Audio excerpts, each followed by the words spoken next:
Brothers and sisters, have you ever paused and truly asked yourself, was this war for peace? Or was it for power disguised as peace? Because truthfully, if we do not ask the right questions, we will keep believing the wrong answers. Let us analyze with logic. If a nation claims to be a protector of freedom and human rights, yet consistently chooses the path of violence instead of dialogue, can we say it is truly interested in peace? Or is it attempting to maintain its dominance on the global stage by fear, by force, by manipulation? If we study history objectively, we find that America's pattern of intervention does not begin with Iran. It includes Iraq, Afghanistan, Libya, Syria, nations that were either rich in resources or strategic in location. These invasions were never launched against nations without benefit, but always where control would be gained. So, logically speaking, this is not an act of defense, it is an exercise of hegemony. Now I ask you to reflecting, if Iran had no oil, no strategic military strength, and no resistance to Western influence, would the bomb still have fallen? The answer, when examined without bias, becomes self-evident.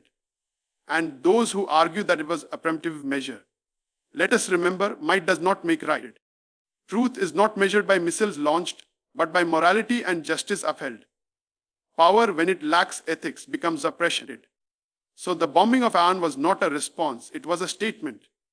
A reminder to the world that those who challenge the narrative, those who refuse to bow, will be silenced, not with debate but with destruction. But truth, brothers and sisters, cannot be bombed. It can only be delayed. Because falsehood may shine briefly, but like the sun, always rises again. Brothers and sisters, let me ask you a very simple question. When a war begins, do you witness the battlefield first? Or the headlines? Because today, wars are not only fought with tanks and bombs.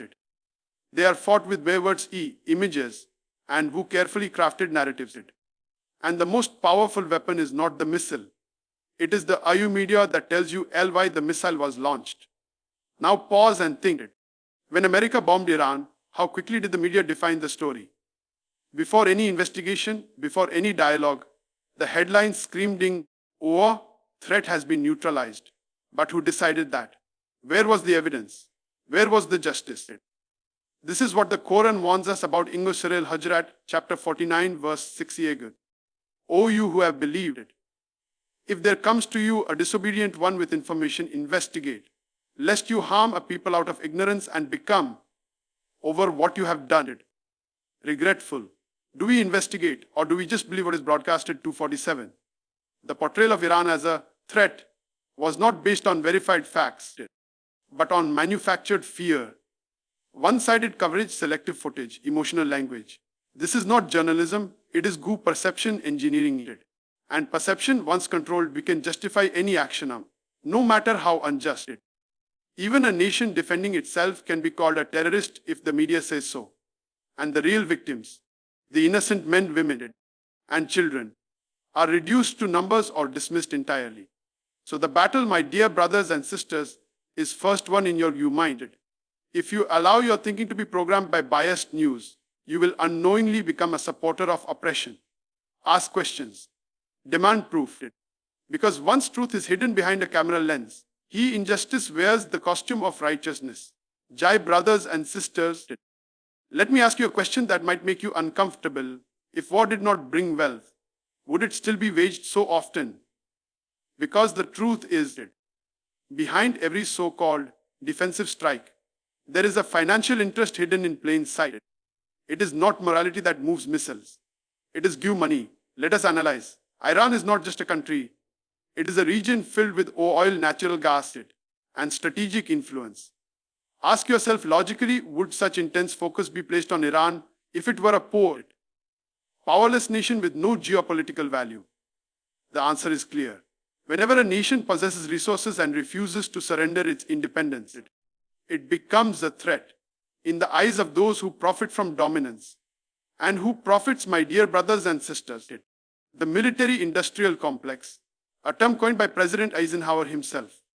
These are corporations that manufacture weapons, build war machinery, and sell billions in contracts to governments. The more the war, the more the profit. And when diplomacy succeeds, their sales decline. So what do?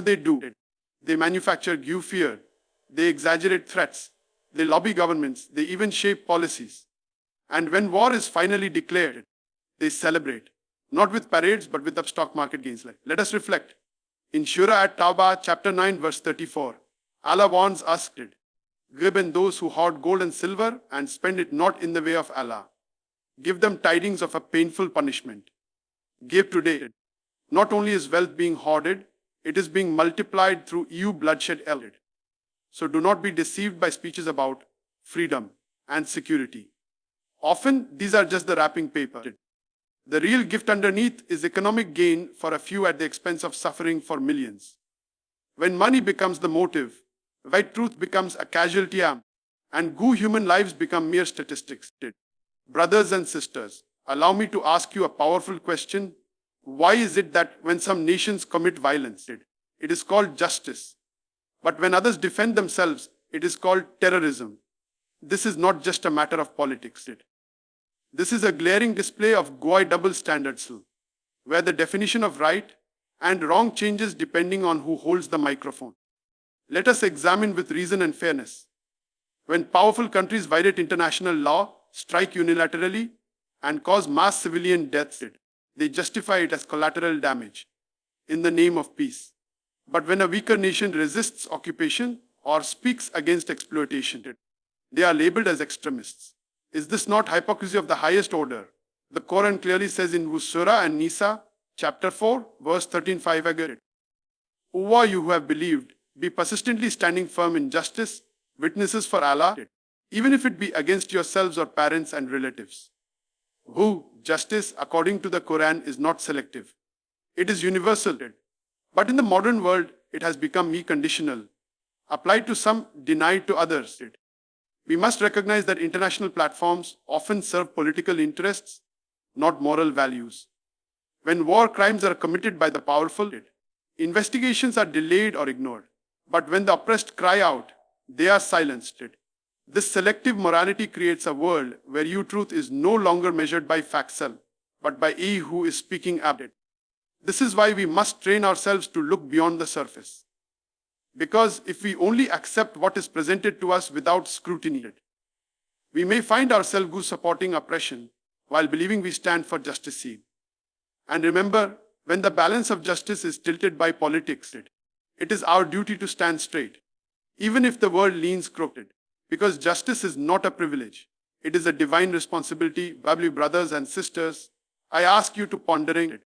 Why are those who speak the truth often the ones who are silenced first? Why is it that the world doesn't fear armies as much as it fears voices that refuse to conform? The answer is simple. Because truth is more dangerous to falsehood than any weapon. Iran, whether we agree with all of its politics or not, it chose to stand independently. It refused to bend, refused to submit, and most importantly, it refused to remain silently in the face of global injustice. And this resistance, this intellectual, political, and spiritual resistance, is what made it a target. Not because it was planning destruction, but because it was defying domination. Throughout history, we have seen this pattern repeated. Whether it was Malcolm X, who challenged racial injustice in America, or Patrice Lumumba, who stood for African dignity, or even scholars and reformers who dared to oppose tyranny with truth, who each one faced elimination. Why?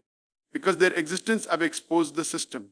The Quran reminds us in Surah Al-Furqan, chapter 25, verse 6-3, Abdul, and the servants of the Most Merciful are those who walk upon the earth humbly, and when the ignorant address them harshly, they say words of peace. But when these humble voices speak with knowledge and conviction, they will shake the thrones of arrogancy. So, it is not violence that threatens the global order. It is conviction. It is steadfastness. It is an unshakable refusal to bow to injustice. When a nation or a leader or even a simple man speaks with clarity and refuses to be bribed, bought, or broken, that person becomes dangerous to those who rely on lies to survive. And know this, brothers and sisters, when falsehood fears your voice, it proves the power of your truth. Brothers and sisters, let me ask you something very important. When the world throws confusion at you, how do you respond? with blind emotion, or with clarity rooted in knowledge. Because the truth is, we are living in a time where intellectual weakness is more dangerous than physical oppression. Look around. When Iran was bombed, many people reacted instantly. Through anger, through social media, through protest. But very few asked the deeper questions. Very few studied the reasons, analyzed the context, and searched for the truth. Why? Because we have been trained to react emotionally rather than reflect intelligently. This is not the way of Islam. The Quran repeatedly commands us to think. In Surah Az-Zumar, chapter 39, verse 90, Allah asks it, are those who know equal to those who do not know? Knowledge is not optional. It is essential. Not just religious knowledge, but political knowledge, historical awareness, economic insight. The Muslim ummah can afford to be naive anymore. Many people get angry at injustice, but anger without guidance is like fire without control. It burns everything, including yourself. What we need is not just passion, but precision. Not just emotion, but education. We must prepare our youth to study international affairs, to understand media manipulation, to analyze motives behind global policies. Only then can we respond not as victims of propaganda, but as informed voices of truth.